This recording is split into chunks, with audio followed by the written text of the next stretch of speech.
Is disability insurance the forgotten but essential piece of your client's health insurance strategy? We'll find out on this episode of ShiftShapers. Change either energizes or paralyzes. The choice is yours. This is the ShiftShapers Podcast, bringing the employee benefits industry interviews with individuals and companies who are shaping the industry's shifts. And now, here's your host, David Saltzman. And to help us answer that question, we've invited my old friend Don Schamay, who is Regional Director of Executive Benefits at the Principal, and like myself, another old DI dork. Don, welcome to the program. Thank you, my friend. It's great to see you. It's great to see you as well. So we always like to ask people, kind of, what's your journey? How do you get to be doing what you're doing? So give us kind of a quick thumbnail. Oh, my goodness. So I've been doing this for longer than I'd almost like to admit, right? So my journey started when I left the military. After I went to college, I went in the military for a few years. And at the time, a company called Provident Life and Accident was aggressively recruiting young military officers. And I fell into this bucket and was recruited by a gentleman by the name of Bob Opplinger, a great man, who asked me to come work with him in Baltimore, Maryland, at Provident Life and Accident. And through that period of time, I was doing just individual disability wholesaling. I learned the business from Bob and a gentleman by the name of Tony Maligari, who helped me a lot when I was there. Great friend of mine as well. And those gentlemen kind of brought me into the business, taught me how to be a wholesaler, taught me where this product would fit and do so much good for people if, God forbid, they got sick or hurt for an extended period of time. Unfortunately, David, you know this, but our industry went through some trials and tribulations in the kind of mid-90s, kind of got skinny down, and through that process, I left what had morphed into Provident, Paul Revere, and Unum, and was asked by another friend of mine, Brian Lauber, to join him and some other cohorts who were starting the disability insurance department at Principal. And lo and behold, here I sit 27 years later. It's been a great run with Principal. It's been a great company to be a part of. But I am still doing the same thing, trying to convince people to buy, and not only just buy, but have advisors sell this solution to their clients.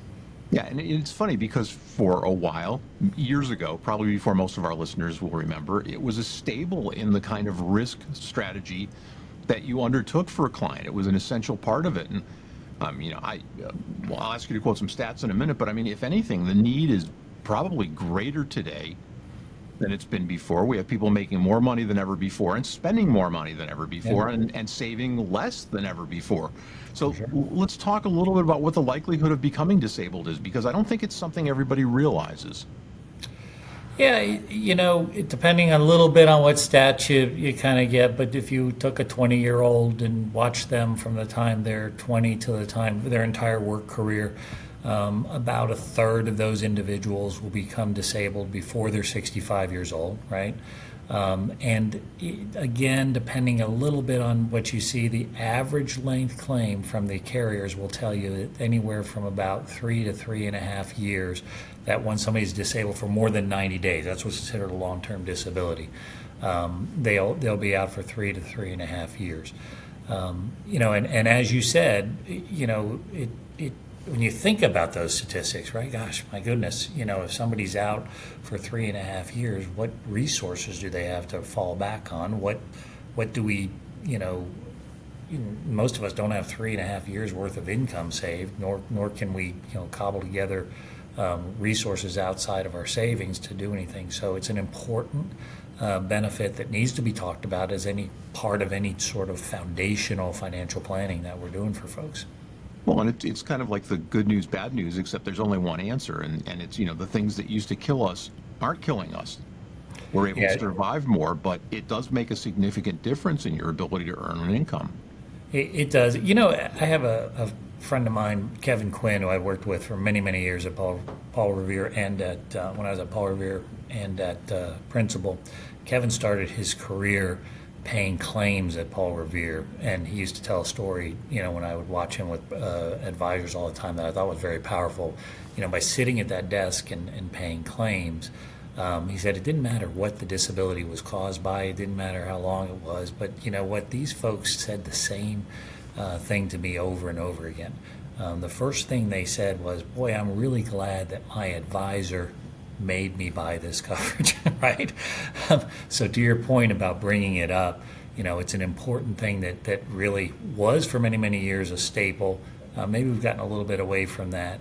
But there was a second thing that he said they invariably said right after that. What do you think that was, right? It was, hey, I wish I had just bought more, right? So that just talks to you about how important it is if somebody is out for an extended period of time, how important that income is to them, and how important it was that the advisor had brought that conversation and basically that solution to the client itself. Before we talk about a couple of different flavors of DI, just a level set for the audience, Don, what is disability income protection? So yeah, just think of any product, any solution that's offered in the marketplace that if somebody becomes sick or hurt for an extended period of time is going to replace that individual's income, right? And we do that with individual product, we do that with some of the voluntary benefit products, and we do that with some of the group products, and kind of a hybrid sometimes of all three of those things. There's different solutions that are in the marketplace, but at the foundation, it's, hey, if I get sick or hurt, what resources through that insurance entity are going to be coming into my household to replace my income? I think a lot of our audience is probably more familiar today with group long-term disability than they are with individual. Mm-hmm. Let's spend a few minutes and talk about what they are and why they're different and where they fit. Yeah. So group insurance I always consider as the foundational benefit that an employee benefit advisor is going to have a conversation with their small business clients and hire, right? Group disability insurance, I always describe it as, think of it as a blanket, right? It's a product that we throw over the top of the employees, typically replacing 60% of income, typically starting on the long-term disability side after 90 days, on the short-term disability side after maybe as early as 0 days, paying out on the short-term maybe 15 to 26 weeks, and then paying out, 13 to 26 weeks, and on the long term paying out to age 67.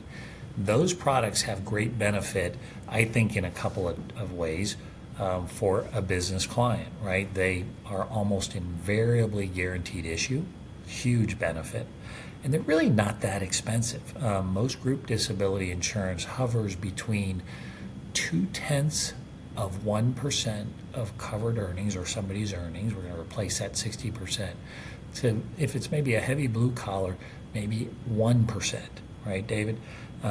If you think about it, if I can protect my income at just on average, let's say 0.4%, less than 0.5% of my income, it's good value, right? How valuable is that?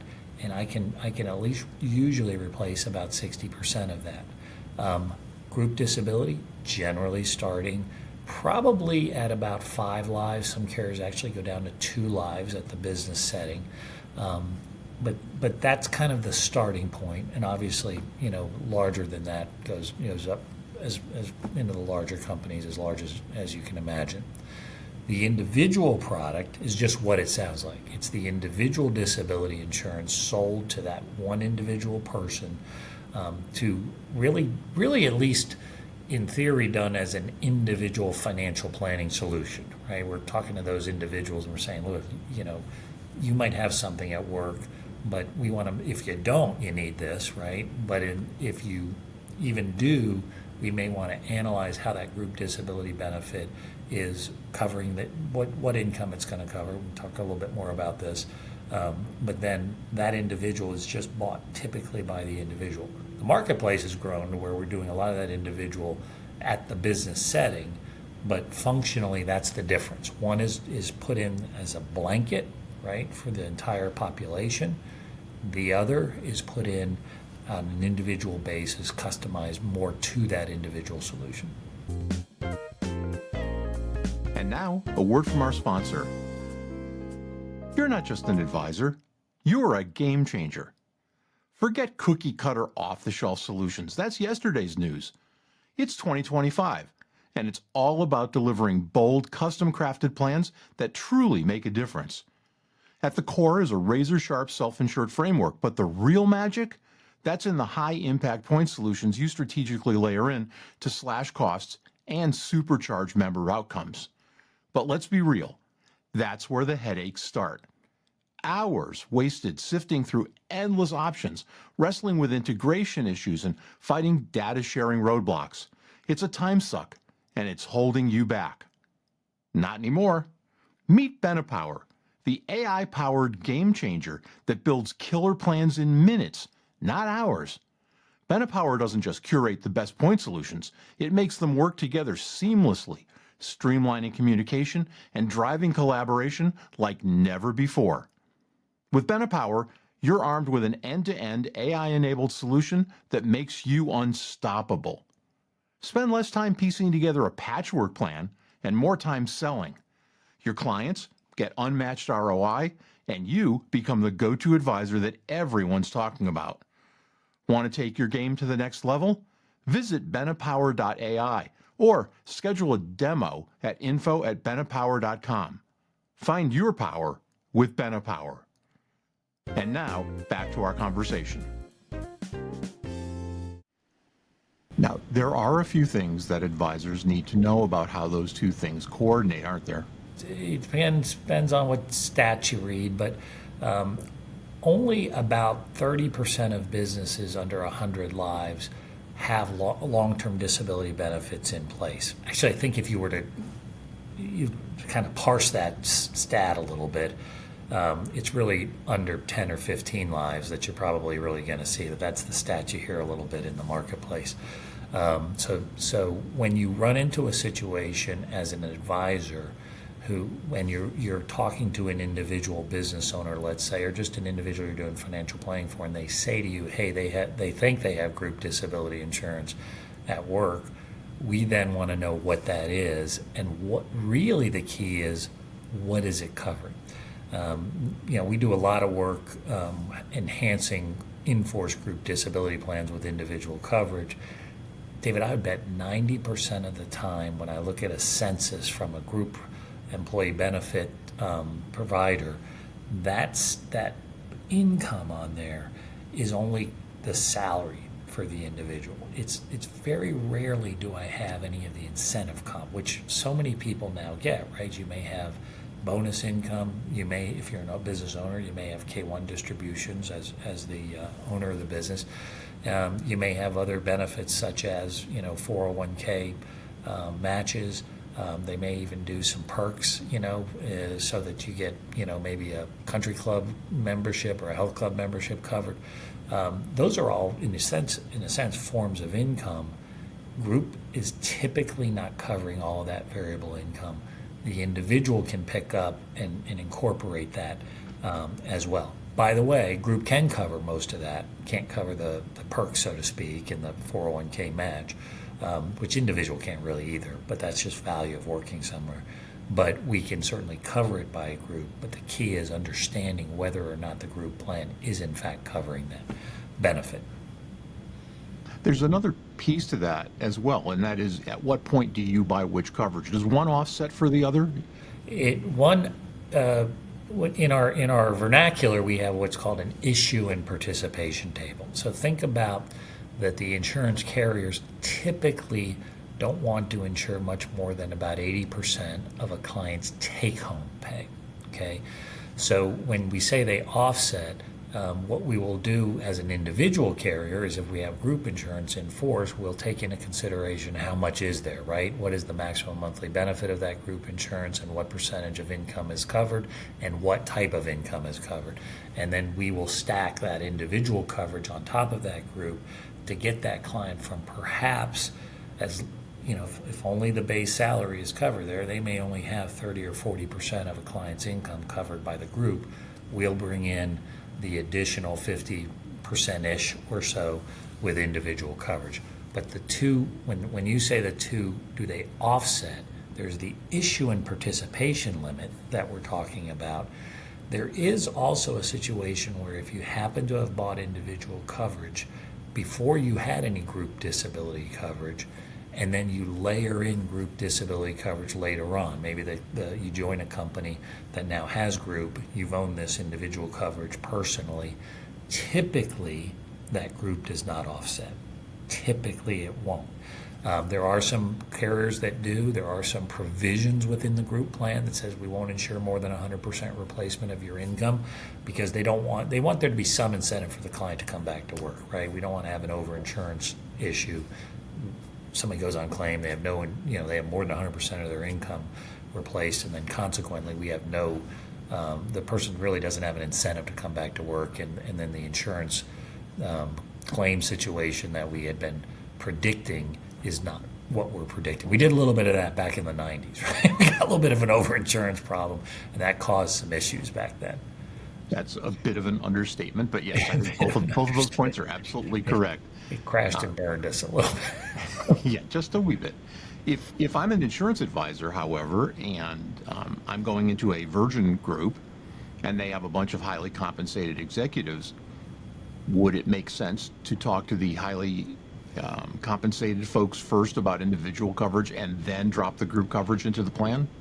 It was maybe 20 years ago, but not anymore. What the carriers have all done today is when you have group disability insurance in force, they've expanded the coverage or the percentage of income that's replaced. That 80% that I was talking about, that used to be flat 60% years ago, and that the carriers, whether it was individual or group, they didn't want to replace more than 60%.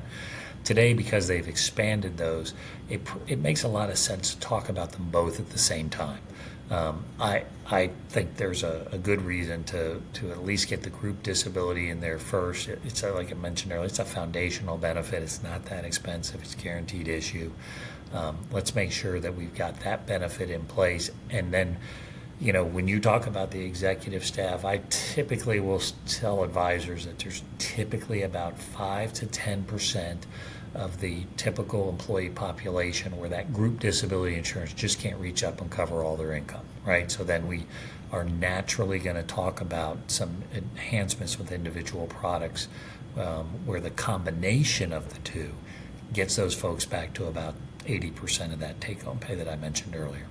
As an advisor, is that a conversation you suggest that advisors have with clients before they start the process of looking at the overall risk? I think there's an education that happens, and I think education is a huge part of the planning process. People, my group friends are always sick of me saying this, but I was like, you know what? You're not convincing anybody to buy dental insurance, right? You're not convincing them to buy health insurance. But sometimes we have to convince people to buy disability insurance, not because they don't think they need it. It's much more that it's just become a financial blind spot. So it's important that the advisor brings it up and is very intentional about the conversation. I think it really just, you say, hey, should you talk about both at the same time? I think the starting point is just to talk about income protection, right? Which we did at the very beginning is, hey, let's make sure that the client understands the need for the protection, right, that we talked about early. Then let's make sure they understand the possible solutions, right? And that education, when that's done properly, I think when you get to the premium, like, hey, it's going to cost you something to do this, much easier to have the premium conversation because the client is already feels that they understand the need, they understand what solutions are out there, and then we can make sort of an educated decision about what kind of plan that we're going to implement. But it is a critical part of the risk discussion. I mean, I often tell clients, especially these days with self-funded plans floating around and all that kind of happy stuff, there's 3 things you can do with risk. You can take it, you can share it, or you can give it away. And I think to your point, the advisor's role is, at least at the beginning, to make sure that the client understands that this is a risk and that there is an option to either share it or give it away. Right, and I will tell you this too, that the industry has made it easier and easier for you to give it away. Meaning, I will tell you that over the last 15 years, between the price going down, price actually gone down over, as a percentage of someone's income on both the group and the individual side. And then the tools that we're now using to onboard people, whether it's an individual tool or a group tool. Your folks, employee benefits advisors, know about the group tools that we have, but we've also expanded those on the individual side as well. It has made it easier and easier to offload that risk, as you say, right, and or at least share it, right. You can self-fund for some of this, right, with how much do you want to take on in your own personal financial plan, but then, hey, how much are you going to offload? It's easier today to do it than ever before. You alluded, before we wrap up segment one here, you alluded to the fact that there was a few years back some consolidation, and some carriers that we maybe knew as household names ceased to be offering the product or ceased altogether. Has that stabilized now? Do you see the market and the availability pretty much stable? Oh, for sure. And we've all heard, and I'm a firm believer of this, that competition is good, right? And we didn't have a lot of competition in the marketplace in the early to even kind of early 2000s, kind of into the mid 2000s.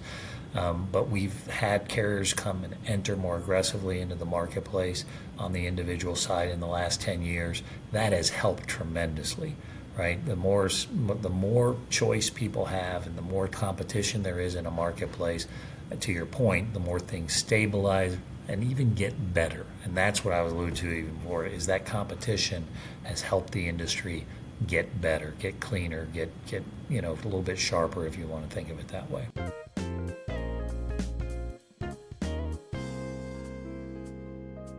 I want to give a quick shout out to our sponsor and our producer, Hatcher Media. Hey, if you need podcast production or professional graphic design, Josh Hatcher's the expert to contact. For more information, visit him at hatchermedia.net. That's HATCHER media.net. This ShiftShapers podcast is copyrighted content and may not be reproduced in whole or in part without the express written permission of ShiftShapers Solutions, LLC. Copyright 2024.